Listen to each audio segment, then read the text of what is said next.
Sejarah penemuan penelitian sel vakuola. Vakuola organel yang terkait membran sel merupakan kompartemen sel terbesar, menempati hingga 90% volume sel tumbuhan. Vakuola dibentuk oleh jalur biosintesis dan endositosis. Pada tumbuhan, vakuola sangat penting untuk pertumbuhan dan perkembangan serta memiliki berbagai fungsi, termasuk penyimpanan dan transportasi, stabilitas lingkungan intraseluler, dan respon terhadap tergantung pada jenis sel dan kondisi pertumbuhan. Ukuran vakuola sangat dinamis. Berbagai jenis vakuola serta menyimpan berbagai zat seperti alkaloid, enzim protein, garam anorganik, gula, dan lain-lain, memainkan peran penting dalam berbagai jalur persinyalan. 1. Sejarah penemuan vakuola. Istilah vakuola pertama kali diusulkan oleh ahli biologi Prancis terkenal Félix Dujardin dan digunakan untuk mewakili ruang kosong vesikal kontraktil protozoa. 1. Ruang kosong serupa juga diamati pada daun dan akar tanaman. Dengan demikian, istilah tersebut juga diadopsi oleh ahli biologi tanaman.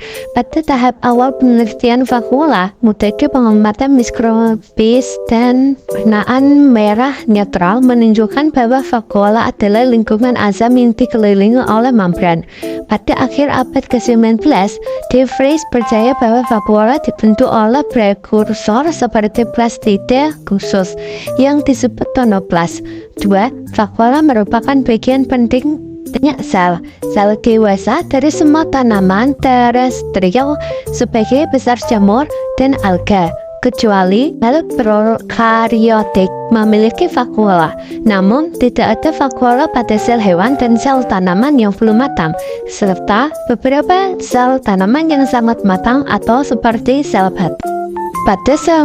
Pada sel tanaman dewasa, vakuola dapat mencakup 90% dari volume yang lama. Analis biokimia organel ini terhambat oleh kurangnya teknologi dan sebagian besar pengetahuan berasal dari studi gelembung ragi. Beberapa karakteristik biokimia komponen vakuola dan eksperimen transportasi asam amino dilakukan pada ragi. Sebaliknya, studi vakuola tanaman terbatas pada lokalisasi beberapa komponen vakuola.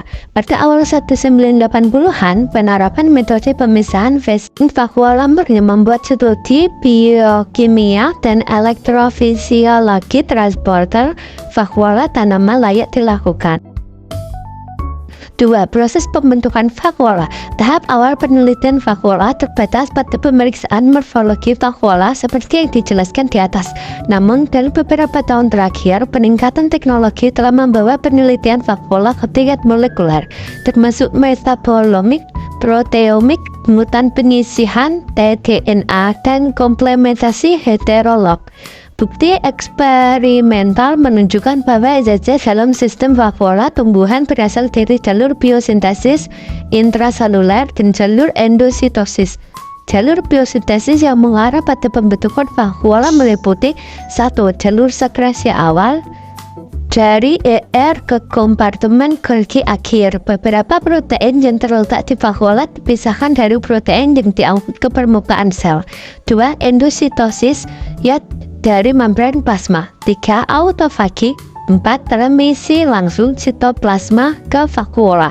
Pada akhirnya, protein tertentu memasuki vakuola dan menjalankan fungsinya melalui mekanisme penyortin dan penargetan. 4. Seperti pada sel hewan dan ragi, jalur transportasi vakuola pada dimulai dengan Peran multifasat vakuola tumbuhan. Vakuola tumbuhan merupakan organel multifungsi yang memiliki perbedaan tidak hanya pada beberapa sifat dasar, tetapi juga morfologi dan dinamika pada berbagai jenis dan kondisi sel. Mirip dengan lisosum pada sel hewan, vakuola mengandung hidrolase pencernaan yang berfungsi dalam degradasi komponen ekstraseluler dan intraseluler.